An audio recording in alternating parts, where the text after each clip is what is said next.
اسلام قبول کرنے سے کئی سال پہلے حضرت عمر بن خطاب رضی اللہ تعالیٰ عنہ ایک دفعہ تجارتی قافلے کے ساتھ مال لے کر مکہ سے شام گئے۔ قافلے میں قریش کے کئی اور بڑے سردار بھی شامل تھے۔ یہ قافلہ شام کے سب سے بڑے شہر دمشق گیا اور وہاں اپنا مال بیچ کر مکہ واپس روانہ ہوا۔ تھوڑا سا فاصلہ طے کرنے پر حضرت عمر کو یاد آیا کہ ان کی ایک رشتہ دار خاتون نے انہیں کچھ سونا دیا تھا کہ اسے بیچ کر اس کے لیے کچھ کپڑے وغیرہ لیتے آئیں۔ انہوں نے اپنے قافلے کے ساتھیوں سے کہا کہ فلاں عورت کا کام کرنے واپس دمشق جا رہا ہوں، کوشش کروں گا کہ یہ کام کر کے جلدی واپس آ جاؤں۔ حضرت عمر دمشق واپس گئے تو بازار بند ہو چکے تھے۔ مجبوراً وہ ایک مسافر خانے میں ٹھہرے اور سو گئے۔ تھوڑی دیر کے بعد اللہ کا ایک بندہ مسافر خانے میں آیا۔ اس نے حضرت عمر کو جگایا اور اپنے ساتھ اپنے گھر لے آیا۔ یہ بات واضح نہیں تھی کہ وہ شخص حضرت عمر کو پہلے سے جانتا تھا یا ان کے والد خطاب سے ان کی واقفیت تھی۔ انہوں نے حضرت عمر کی بڑی خاطر و مدارت کی۔ کھانا کھا کر تو وہ سو گئے اور ان کا میزبان رات بھر عبادت کرتا رہا۔ صبح کو حضرت عمر بیدار ہوئے تو ان کے میزبان نے کہا کہ اکیلے بازار مت جانا، بازار میں لٹیرے اکثر مسافروں کو لوٹتے رہتے ہیں، میرے ساتھ چلنا۔ یہ کہہ کر وہ سو گیا کیونکہ رات بھر جاگ رہا تھا۔ حضرت عمر نے اسے جگانا مناسب نہیں سمجھا اور اکیلے ہی بازار چلے گئے۔ ابھی بازار کھلا بھی نہیں تھا، وہ بازار کھلنے کا انتظار کرنے لگے۔ کچھ دیر کے بعد ایک عیسائی پادری اپنے نوکروں کے ساتھ آیا اور حضرت عمر کی طرف اشارہ کر کے اپنے نوکروں کو حکم دیا کہ اس شخص کو پکڑ لو، یہ گرجے کا کام بہت اچھی طرح سے کر لے گا۔ اس زمانے میں حضرت عمر بڑے تنومند پہلوان تھے۔ پادری کے نوکروں نے اس کو پکڑ لیا اور ایک پرانے گرجے میں لے گئے۔ پادری نے اس کو ایک ہتھوڑا دیا اور اس کو گرجے کی ایک دیوار توڑنے پر لگا دیا۔ ایسا معلوم ہوتا تھا کہ وہ اس جگہ پر ایک نیا گرجا بنوانا چاہتا تھا۔ حضرت عمر دن بھر کام کرتے رہے۔ کہیں شام کو جا کر چھٹی ملی، وہ تھکے ہارے واپس مسافر خانے میں آ کر بیٹھ گئے۔ پہلے ہی دن والا نیک آدمی پھر آیا اور اس نے پوچھا کہ آپ کدھر چلے گئے تھے؟ حضرت عمر نے اسے سارا قصہ بتا دیا۔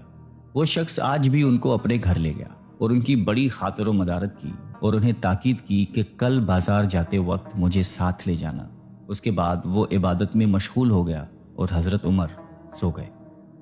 دوسرے دن حضرت عمر بیدار ہوئے تو اپنے نیک میزبان کو سوتے پایا۔ انہوں نے اب کی بار بھی اس کو جگانا مناسب نہیں سمجھا اور اکیلے ہی بازار چلے گئے۔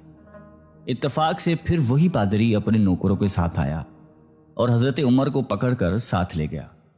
ان کو غصہ تو بہت آیا، لیکن کیا کرتے، غیر ملک میں وہ اکیلے تھے اور کوئی ہتھیار بھی پاس نہیں تھا۔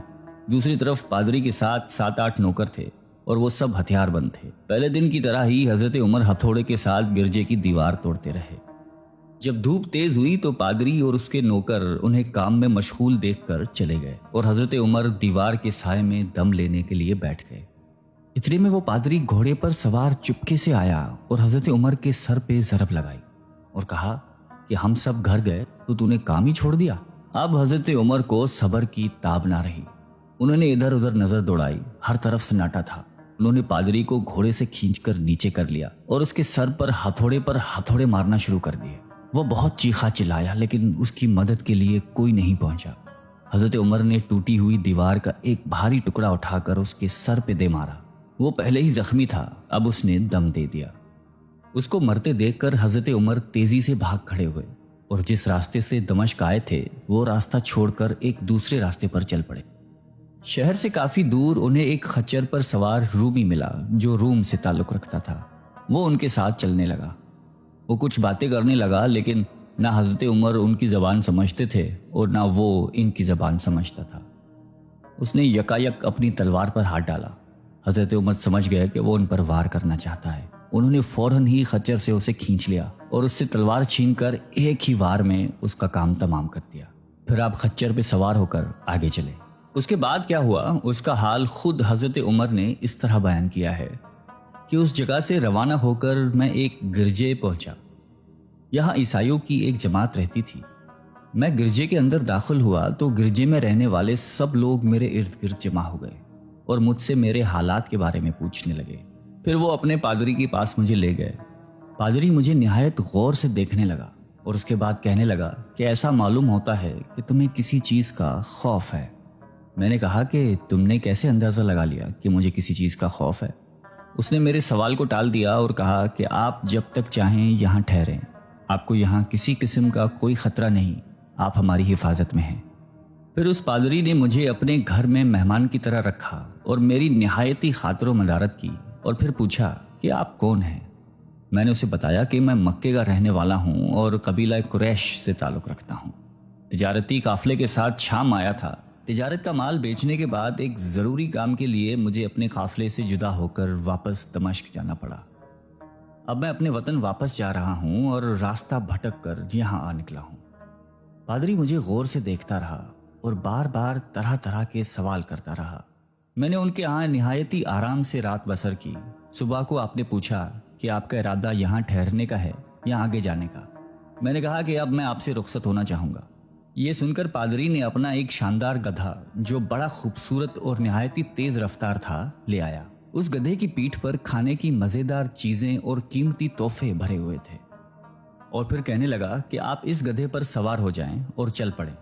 راستے میں آپ کا گزر کسی عیسائی کے مکان کے پاس سے ہوگا تو وہ آپ کو اس گدھے پر سوار دیکھ کر آپ کی بے حد تعظیم کرے گا اور آپ کی خاطر و مدارت میں کوئی کسر نہیں چھوڑے گا۔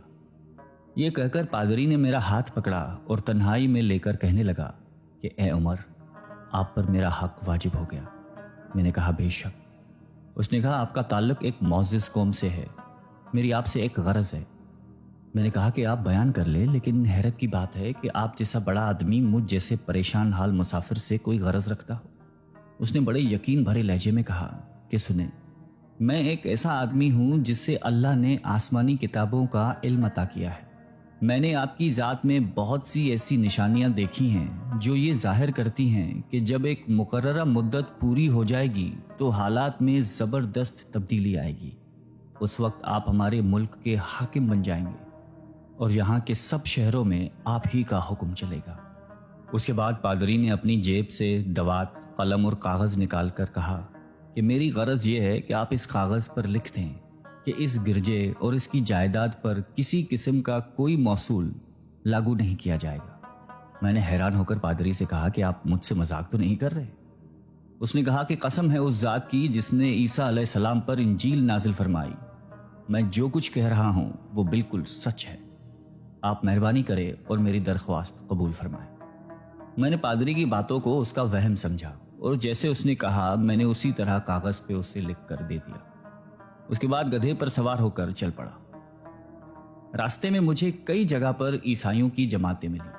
انہوں نے مجھے ایک پادری کے گدھے پر سوار دیکھ کر میری بڑی خاطر و مدارت کی۔ میں اس طرح جگہ جگہ عیسائیوں کا مہمان بنتا تبوک تک پہنچ گیا۔ اللہ کی شان، جس تجارتی قافلے کے ساتھ میں گیا تھا وہ کافی دیر میرا انتظار کرنے کے بعد اسی جگہ سے چل پڑا تھا جہاں میں نے اسے چھوڑا تھا، اور اب تبوک میں ایک کنویں کے قریب ڈیرا ڈالے ہوئے تھے۔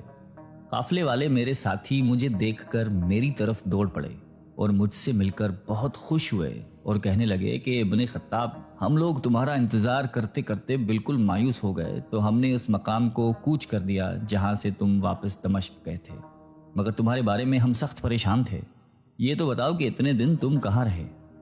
میں نے وہ تمام حالات بیان کیے جو مجھے پیش آئے، لیکن پادری سے جو میری گفتگو تنہائی میں ہوئی وہ بالکل ظاہر نہیں کی، کیونکہ میں پادری کی اس باتوں کو اس کا وہم سمجھتا تھا اور اس کے عقیدے کی کمزوری سمجھتا تھا۔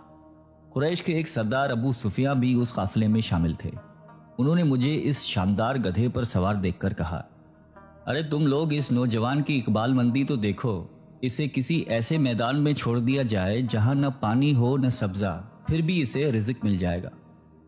پادری نے رخصت کرتے وقت مجھ سے کہا تھا کہ جب میں اپنے ساتھیوں کے پاس پہنچ جاؤں اور گدھے کی ضرورت نہ رہے تو اس کی رسی کو مضبوطی سے باندھ کر گدھے کو اسی جگہ پر چھوڑ دو، لہٰذا میں نے ایسا ہی کیا۔ یہ دیکھ کر ابو سفیان نے کہا کہ ارے تم نے کیا کر دیا؟ گدھے کو ایسی جگہ پہ چھوڑ دیا جہاں پہ چور اچکے اور درندے اکثر گزرتے رہتے ہیں۔ میں نے کہا اس کے مالک نے مجھے ایسا ہی کرنے کی ہدایت کی تھی، وہ اس کی عادتوں سے زیادہ واقف ہے۔ اب وہ جگہ گدھے والا کنواں کے نام سے مشہور ہے۔ وہاں سے روانہ ہو کر ہمارا قافلہ مکہ پہنچا۔ میری اور پادری کے درمیان جو گفتگو ہوئی تھی وہ مجھے بھلائے نہ بھولتی تھی۔ پہلے تو کئی دن تک میں نے اسے اپنے دل میں ہی رکھا، پھر مجھ سے ضبط نہیں ہوا اور یہ راز میں نے اپنے رشتہ دار خاتون کے سامنے ظاہر کیا جس نے مجھے سونا دیا تھا۔ وہ بڑی عقل مند خاتون تھی۔ اس نے مجھ سے کہا کہ اے ابن خطاب، میں تمہارے بچپن ہی سے تم میں اچھی نشانیاں دیکھ رہی ہوں۔ جب تم بہت چھوٹے بچے تھے تو میں نے ایک دفعہ خواب میں دیکھا کہ تم لمبے ہوتے جا رہے ہو اور تمہارا قد اتنا لمبا ہو گیا ہے کہ اس نے آسمان کو چھو لیا ہے۔ یہ دیکھ کر میں نے خواب میں کہا کہ ارے یہ میرے بچے کی کیا حالت ہو گئی ہے۔ کسی نے کہا کہ یہ لڑکا دنیا اور آخرت میں بھلائی پانے والا بنے گا۔ جاہلیت کے زمانے میں اس قسم کی باتوں کا مطلب میرے سمجھ میں نہیں آتا تھا۔ مکہ میں ایک شخص اہل کتاب یعنی یہود و نصارہ میں سے تھا جو بہت گمنام تھا۔ عام لوگ تو اس سے واقف بھی نہیں تھے، لیکن قریش کے کچھ سردار اسے پہچانتے تھے اور اس کی بہت عزت کرتے تھے۔ ایک دن دوپہر کے وقت میں اس کے ہاں گیا اور اسے جا کر کہا کہ میں آپ سے چند باتیں کرنا چاہتا ہوں اور چاہتا ہوں کہ آپ ان کو اپنے دل میں راز بنا کر رکھیں اور کسی کے سامنے ظاہر نہ کریں۔ اس نے ایسا کرنے کا وعدہ کیا تو میں نے اپنے سفر کے تمام واقعات اس کے سامنے بیان کر دیے اور اپنے رشتہ دار خاتون کے خواب کا بھی ذکر کیا۔ جب میں اپنی گفتگو ختم کر چکا تو اس نے کہا کہ ابن خطاب، جس کو تم نے موصول کی معافی کا وعدہ لکھ کر دیا ہے وہ اس زمانے میں عیسائیوں کا سب سے بڑا عالم ہے۔ جو کچھ اس نے کہا وہ سب سچ ہے اور جلد ہی وہ سچ تمہارے سامنے آ جائے گا۔ جہاں تک تمہاری رشتہ دار خاتون کے خواب کا تعلق ہے تو اس سے یہ ظاہر ہوتا ہے کہ مکے میں ایک بہت بڑا انقلاب آئے گا۔ زمانہ ایک نئی صورت اختیار کرے گا اور آنے والے زمانے کے آسمان و زمین بدل جائیں گے۔ میں وہاں سے گھر چلا آیا اور اس کی ساری باتیں اپنے دل میں لیے رہا۔ تھوڑے ہی عرصے کے بعد قریش کی مجلسوں میں آپ صلی اللہ علیہ وآلہ وسلم کا ذکر ہونے لگا۔ یہ لوگ اس بات پر چڑھتے تھے کہ محمد صلی اللہ علیہ وآلہ وسلم اپنے آپ کو اللہ کا رسول کہتے ہیں، لوگوں کو بتوں کی پوجا کرنے سے منع کرتے ہیں اور ایک اللہ کو ماننے پر زور دیتے ہیں۔ جلد ہی اللہ تعالیٰ نے اسلام کو ظاہر کر دیا اور مجھے یقین ہو گیا کہ حالات وہی صورت اختیار کر رہے ہیں جس کی طرف آسمانی کتابوں کے عالم شام کے پادری نے اشارہ کیا تھا۔ نبوت کے چھٹے سال حضرت عمر نے اسلام قبول کر لیا اور رسول اللہ صلی اللہ علیہ وآلہ وسلم کے جان نثار ساتھی بن گئے۔ 11 ہجری میں آپ صلی اللہ علیہ وآلہ وسلم نے اس دنیا سے پردہ فرمایا تو حضرت ابو بکر مسلمانوں کے پہلے خلیفہ بنے۔ 13 ہجری میں انہوں نے وفات پائی تو حضرت عمر خلیفہ بنے۔ ان کے سفر نامے کی روایت کرنے والے راوی کا بیان ہے کہ حضرت عمر فاروق اپنے خلافت کے زمانے میں شام تشریف لے گئے تھے تو ایک بہت بوڑھا آدمی جس کے بال برف کی طرح سفید ہو چکے تھے عیسائیوں کی ایک جماعت کے ساتھ ان کی خدمت میں حاضر ہوا اور عرض کیا کہ اے امیر المومنین، کیا آپ مجھے جانتے ہیں؟ حضرت عمر نے فرمایا کہ اگر آپ شام کے فلاں نگر کے پادری ہیں تو میں آپ کو پہچانتا ہوں۔ اس نے کہا کہ جی ہاں، میں وہی پادری ہوں۔ حضرت عمر فاروق رضی اللہ تعالیٰ عنہ نے فرمایا کہ میں نے آپ سے لکھ کر جو عہد کیا تھا وہ آج بھی قائم ہے۔ اللہ تعالیٰ نے اپنے رسول صلی اللہ علیہ وآلہ وسلم کے ذریعے ہمیں عزت بخشی۔ انہوں نے ہمیں اللہ تعالیٰ کی پسندیدہ دین اسلام کی طرف دعوت دی اور ہم نے یہ قبول کی۔ آپ ہی نے مجھے ان باتوں سے آگاہ کیا تھا۔ اب آپ کو کون سی چیز اسلام سے قبول کرنے سے روکتی ہے؟ بوڑھے پادری نے حضرت عمر کی باتیں سن کر اسی وقت اپنے ساتھیوں سمیت کلمہ پڑھ کر اسلام کی دولت حاصل کر لی۔ اللہ تعالی ہم سب